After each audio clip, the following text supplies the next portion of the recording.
satria tonga somatsara etondray tanindrazana am'izany dia betabe ny zavatra voasonianay tany taratasy voasonianay tany maro de maro ary tombontsoa ny firenena malagasy miazoko efa tenenina sahady dia ny fitokanana ny usine fanamboarana zezika usine d'engrais izay natao any Tuliary any amin'ny volana febroary zany nitokanana dia misy fotoananjareo avy any hitokanany miaraka amitsika efa mandeha ny famboarana azy zany am'izao toy ny fiaramiasa efa nifampiresana daholo dia raha mandeha tsara ilay usine famboarana zezika dia hitarina makany Amboasary mba hameloma-tsika an'izay an'ilay zezika malagasy izay petrapotsiny ao sy makany Toamasina. Zay aloha ny efa azo tenenina fa ny ankoatran'izay taratasy efa vita sonia be dia be ny famboarana ny lalam-bitsika rehetra Manakara, Tsirabe, Toamasina, ny famelomana ny Ermady ny asa tsikelikely eo amin'ny Sekrenina moa zany anisan'ny voa sonia tany daholo zany fiaramiasa ny tafika malagasy amina société chinoise anankiray mba raha ohatra ka mitohy dia mety hisy fametrahana usine famokarana fitaovam-piadia mety amintsika dia ny fanavaozana ny TVM CRNM zay zany anisany andeha any Chine amin'ny herinandro angamba ny DG ny RTM mijery ny fomba hanaovana an'izay ihany dia be ho any zavatra nosoniavinay tany ny crédit carbone ny mikasika ny pornos be ny digitalisation ny mety amin'ny aéroport eto mba ahafahantsika manaraka tena tsara ny olona miditra sy mivoaka eto anisan'ny zavatra voasonia tany daholo moa zany mety misy adiniko aza satria be da be izy nataona isonia tany ny panneau solaire zay hisy société goavana be avy any Abu Dhabi ho tonga aty amintsika atoato hanohy nefa natao ny Moramanga dia mety hanokatra toeraka hafandray amin'ny centrale solaire zay ngamba no azoko tenenina hoe marobe ny vokatra avy any mety mbola misy ho adiny koa satria be da be le izy fa ho hitatsika eny amin'ny communication eny any ny fanokafana ny inona moa ny ambasadiny Abu Dhabi koa anisany voapetrapetraka tany zay tsy ho ela ngamba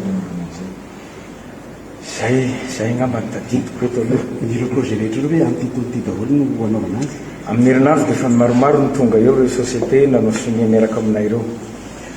andray ohatry mandeha koa miresaka tokony mikasika le hoe fampidirana le mpisokonena na avy any États-Unis manao mikasika zay no inona moa zany zay no antondian'ireny délégation américaine reny taty fa tsika mbola tsy namin'ny valiny zany mbola tsisy valiteny nataotsika amin'izany zay ny azoko avaly kabary tamin'ny teny malagasy moa no nataony fa ohatrany mametraka an'izany ko hoe ny endrim-piaramiasa makany aminay amin'izao fotoana zao dia fiaramiasa mba azonay tombony fa tsy le zay le mety tsy efa mba miala an'izany kilemilemy sy le taitaipiraka zany tokoa ve raha ohatra zay rehefa tena miaino rehefa miaino fa nareo moa tena hoe ao anatin'ilay tontolo politika amin'ny sehatra amin'ilay izy mety hoe hafa ve ny kabary fa hafa le tena zavatra atao zay no izy kabary ianao ary zao enon'ny olona fa io question d'intérêt io question na gestion d'intérêt io ny tandrefanareo efa ela ny arahany any taminy ary mbola hita zao jereo te ataon'ny Amerikanina sahany fotsiny zao no manala ny président ny Venezuelana sahany fotsiny zao ny naisitra ny régime ao Iran za tsy miteny hoe ratsina tsara ny régime reny fa manana ny fahaleovan-tena reny nefa dia sahany fotsiny zao rehefa tsy manaraka ny intérêt ianao dia pehany fotsiny zao zany démocratie mba manindrina démocratie izy nefa zany dia tsika mila manao démocratie tena fanentana tsara amintsika gasy mila manao fitsipy-dalao mikasika ny démocratie eto amintsika arak'izay mapety atsika tsara fa tsy baikibaikon'ny any velany ary indrindrandrindra mampatsiahy eto nya Roland fa ny fifidianana hatramin'izay teto financement occulte daholo no nahalany an'ireo olona zay tonga fitondrana fa tsy tena financement madina ray izy za dia milaza aminao an'izany mety hoe avy amina ery ivelany na groupe d'intérêt économique mety avy ato anatiny avy any ivelany de mandefa an'le olona eo de sasarobakolondray izy rapito zay babakoton'olona fotsiny izy rehefa avy eo na ingiany rajoela zao profo mivantana de sarkozy nametraka azy teo de hiaro ny tombontsoa frantsay de zay ataon'ny frantsay ty téléphérique avy deo de eny tompoko ty banque sy ninona izy teo ny eo amin'ny marché interbancaire marché financier interbancaire marché de devise zany zao nanaovana azy de eny tompoko ny solika ariananitsika mividy fa tsy mirarany ery eny tompoko ny zezika ny agrivety foana no mpamatitsy antsika fa tsy mila makany amin'ny rosianina samy eny tompoko zany ny interen'olona narovana eto fa tsy ny interety ary zany ny ilaina anaovana n'ilay fanorenana ifotony miainga amin'ny intérêt malagasy miainga amin'ny ahafahantsika hoe ahoana ny ahafahana mametraka tena demokrasia eto fa zany zavatra zany de tsy vitandray andro na roa volana matoa Jean-Louis Rakotombo fa za so raha mijery nge ohatra ianao moa eto lo hijerana izy hoe misy fanapakevitra zao ndasina teo amin'ny Jirama de ino moa zany efa fitaraina ary teraka grève be tao ampiasa tao hoe asorina l'état général israelianina io de nasorina rehefa vita omaly ny de teratany malagasy zay manambonina général moa zany no eo de ao anatin'le fametrahana izy zany le lalatsaina de hoe apetraka moena ny toerany maizy azy ny teknisianina malagasy ary zay le hoe tena efa mandeha am'izany kely lalatsaina zany io mba mandeha tsikelikely any izy io moa tsy ho vitandray andro na ho vitana siokatokany io any matoa Jean-Louis Rakotombo fa rehefa menanao zany ohatra ny hoe nareo zany ohatra ny hoe tsy mandry ny andro azo mamitsy nareo rehefa maika de maika azo ataony tonga de manomboka fa tsy miandry mitarika lava be eo za zao milaza aminao ny tokony nataon'ny fitondrana am'izao fotoana zao manao concertation voalohany olo atsona daholo ny hery rehetra eto amin'ny firenena hoe inavy ny tokony omboaritsika eto amin'ity firenena ity fa tsy izy mikonokonina araka izay tiana anaovana zany inavy ny tokony omboaritsika eto amin'ity firenena ity ahoana ny fomba anaovana azy de samy milaza ny heviny eo angonina daholo ny hevitra rehetrarehetra fantatra hoe reto avy ny problème eto zany zao ny tokony anaovana azy de zay vao miditra amin'ny concertation en deuxième étape fa tsy nisy zay fa de zay fitondranao fotsiny satria mety tsy itovizana kosa satria raha menanao zany zany zao de ao anatiny hoe mandeha amina processus raha ohatra ka crise politique fa itingy ny matoa Jean-Louis Rakotombo resaka social ny atomboany problema na jiro problema na rano de efa namaritra ity mpitondro ity zany de namaritra lara-pahamenana kenina hoe vanaingana ny jiro vanaingana ny rano jerena ny lafin'ny fanabeazana jerena ny lafin'ny fahasalamana ny amin'ny asan'ny tanora de ve ole amin'le teboka fahenina de le hoe anao an'le hoe refondation zay igny izy ka so de eo ary mety tsy mampitovy an'ilay le hevitra na le fomba fijery ao anaty de zao le izy raha zany rehetrarehetra zany problème social zany tsy ilay nanaovana refondation fa correction zavatra natao teo aloha ary zay manokana zay teza de mieritreritra ny hoe tokony natao de voalohany indrindra aloha miantso ny hery rehetra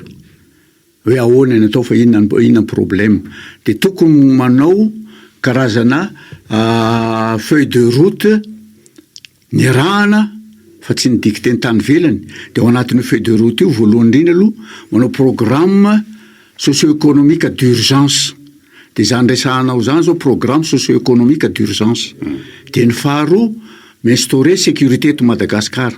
de ny fahatelo manao assainissement de la vie nationale efa ataony izy io zay nangalatra etra ary mbola tokony hitoetrany amin'ny karana io fa tsy mijanona fotsiny amin'ireo équipe-ngiahany rajoelona de ny fahaefatra farany manao refondation de débat national mikasika ny refondation zay zao efatra zay ny tokony natao reto anankitelo manao azy izy arabaso arabatra fa tsy refondation reo fa programme d'urgence socio-économique fa ny refondation le firenena mihitsy le république mihitsy no avozina aorina megnany fotony de iny ilaina idiniany rehetrarehetra inavy continueny inavy ny thème tokony atao ahoana fomba anaovana azy zay ny première concertation tokony atao ary faharoa manaraka zay tsy tokony efefika koa no miditra sy mitsabaka amin'ny raharaha politika fa tokony janona amin'ny moralité izy satria zavatra tsisy fatana ny resaka politika ahoana moa ny fomba hitaritana an'le izy nefa tsisy fatany fa mifandray am'izay any ike satria misy gouvernement eo zany dia nanolotra n'le PGE moa zany ny prime ministre nanoloana ny parlement taty ny teny miram-pirenena dia nisy koa le programme de mise en œuvre dia nisy chronogramme mazava tsara mihitsy koa saka tao anatin'le izy mifandray amin'izany zavatra resanao zany andriamanitoro Jean Louis Rakotombo hoe nenimbolana voalohany tsika dia anao ny fikaonandoam-pirenena premier 6 mois zany sy premier mois zany dia ao anatin'ny enimbolana manaraka zany hoe mandrapatapitry ty taona ty zany raha tokony izy dia ao nanavozan'ireo lalàna le samihafa zany ny feny fifidianana satria ny fiafarany zao dia any amina fifidianana dia eo anelanelany eo zany manome eo amin'ny hatrany amin'ny eritaona sy tapany any dia tokony ho vita ilay fitsapakevim-bahoaka manoloana n'ilay ataontsika hoe lalam-panorenana dia manomiditra ny fifidianana filoham-pirenena dia tapitra ny 4 volana moa zany zay fanambara sy ny resahana dia eo zany le hoe tokony efa hita taratra aby zay le hoe zay le fanavozana mety rafitra io ny fomba hitantanana ny fampifehezana eto io amin'ny lafiny fanaovana politika sy ny sisa efa narotsony ingesany PGE na programme général de l'État iny le teneniko anao iny programme d'urgence socio-économique anavotana ny problème ara-social sy ara-culturale eto amin'ny firenena économique iny anjaran'ny exécutif iny fa les refondation na fanorenana ifotony ça concerne tout le monde ny hery rehetra eto amin'ny firenena na société civile izy na parti politique izy na syndicat izy na inona izy ny tokony vory andinika ny hoe inona ny problème eto amin'ny firenena ity mba hahafahana manorina république vaovao tsy 5e république na 6e république na 25e république fa république vaovao typiquement malagasy ny dinian'ny malagasy tsara tsy makatahaka be fahatany zay le refondation diniana ary raha rehetrarehetra manao ka sao dia mba fasay koa sara le zavatra mitranga satria raha mijiralizy amin'ny akapobeany zao dia misy trangan-javatra anankiroa ndray dia isan-tsehatra sectoriel dia efa nifanatony hery velona moa nresahanao tao zany ny teo amin'ny fanabeazana zao dia efa nisy fikaonandohany zany zay natao tery amin'ny CCI tery ny teo amin'ny toko politika dia efa nanana initiative ihany koa ny antoko maromaro asa nanandray anjara tamin'izany ny antoko tezana tsy nisy an'le hoe assise des partis politique zay nitaterahana tery akoron-drano ary raha tsy misy ny fivovana dia rapitso nanaovana sonia le zavatra hoe karazana fekevitra zay efa iombonan'ireo mpandray-njatona moentina any anatin'ilay concertation nationale dia teo ihany koa mananao an'izany koa ny sehatra fa tamin'ny finoana ary ny finoana katolika dia efa nanao ny azy tery amandromena salamo ihany koa tamin'ny dia efa nanao ny azy ihany koa ry zareo nitretsekilany ny fanjakana tamin'ny alalan'ilay ministera-panjakana misahana ny fanavozana ny repoblika zany zay tarihan'ny ministra maître Yantra Razafy-Manantsoa dia efa nanao andrana savaran'ando mba hanafahana hoe inona marina mba hahafahana manitsy satria misy le hoe adaptabilité zany hoe zavatra mety miova zany tsy arakarak' le mety efa misy zavatra mba homanina ihany mety lasitra le izy fa hoentina aroso dia ahitsy arakarak' le izy raha tsy diso misy faritra eo amin'ny 10 eo zany anaovana ohatrany hoe savaran'ando le fikaonandoam-pirenena ka zay natao hoe ohatrany efa mandeha ela izy fa nareo aso dia varina any nareo raha Rakotombo Jean Louis fa ity la machine ny fanavozanareo fondation tingy ohatrany efa mandeha ya ny mikasika ny hoe fikaonandoha mikasika fanabeazana sy ny sisa ireny ao anatin'ny eritreretanay azy programme socio-économique d'urgence tokony atao fa tsy inona nanaovana concertation nationale satria izao no lazaiko anao programme iny zay teza zao raha ilatsaka rehefa après ny référendum sy ny sisa manana programme atolotray amin'ny vahoaka ane zay tsy voatery anaraka an'iny ane lany vahoaka zay ny zavatra natolotra eo lany vahoaka no taterahanay fa tsy resaka torapoary ary zay ny problème amin'ity concertation hoe manao concertation sectorielle sy ny sahala amin'izany ty fa ny aminay teza ny concertation nationale dia tokony hijanona fotsiny amin'le refondation na fanorenana fotony ny république vaovao hoe koana no mitondra n'ity firenena ity manisany mampilety amin'ny firenena ane zany tokony adevitra lalina be ane zany kanefa dia ohatrany amavanina sy ohatrany tsy nieritreretiny sasany akory izy izy dia zay ny problème zany tiako tenenina eto tokony avahana tsara hoe ty programme socio-économique d'urgence taterahan'ny mpanatanteraka amin'izao mandritra ny tetezamita ty refondation ho an'ny ho avy Madagasikara ray manontolo amin'ny lafiny ara-démocratie satria le règle de jeu de la démocratie ny rahana fanaraka tsara hoe ohatran'izao ny anaovana azy mba tsy hifandona ntsony rehefa avy eo dia avy eo samy manana programme anao tanterahany tsy voatery zay natao concertation nationale mikasika ny économie toe-karena sociale zay ihany no tanterahany zay rehefa avy eo fa inkosa mety amoaka cadre légal hoe hoarifanina zany mitoko tenena hoe mety amoaka zavatra hoe mba hoarifanina hoe ko satria mba tsisy ny ampimamba tsony amin'ny fanaovana fandrarana de mety amoaka an'izany le izy hoe tsy fantatro zivopetrany io any amin'ny lafiny ataontsika hoe fiscalité eo amin'ny lafiny resaka fiarovana ny fampiasam-bola mety amoaka an'izany kely hevitra mivoaka kosa resaka directive fotsiny angamba directive tsy lalàna directive fa tsy voatery anaraka an'iny ianao directive fotsiny torapo fotsiny le izy de zay tsy de idirana amin'ireny zavatra ireny fa ny zava-dehibe idirana de mikasika an'ireo règle de jeu de la démocratie reo izy milaza aminao amin'ny code électoral ane mbola lalàna lanin'ny assemblée nationale satria loi organique loi organique raha mikasika amin'ny fifidianana de mbola misy degré d'application le gouvernement aorianany ty teteza mity ty anao degré d'application tsy voatery hainy foana manipuler an'io anie zany mety hoe satria efa niainana teo de ohatrany efa zay zany ohatrany mifantsika eo aminareo hoe misy lalàna lany any Tsimbazaza efa navoakan'ny ACC fa mifanaraka amin'ny constitution zany le resaka hoe fa rehefa mandeha ny degré d'application de misy manova le zay le izy zay le teneniko hoe io anie mbola sarotra be mihitsy mbola tokony adikevitra be mihitsy hoe reto ary ny fanarahana de ahoana ny fampiarana tsy ovatsony io hoe mbola zavatra problème parambola dinihana ane zany ary zay ny teneniko hoe tokony defa manomboka fa tsy miandry ny hoe afaka telo volana efa bolana tokony manomboka concertation nationale voalohany averiko ny manendra hoe inavy le problème dao jerentsika miaraka inavy ny problème eto Madagasikara mikasika ny démocratie faharoa ahoana ny fomba iaditsika hevitra mikasika an'io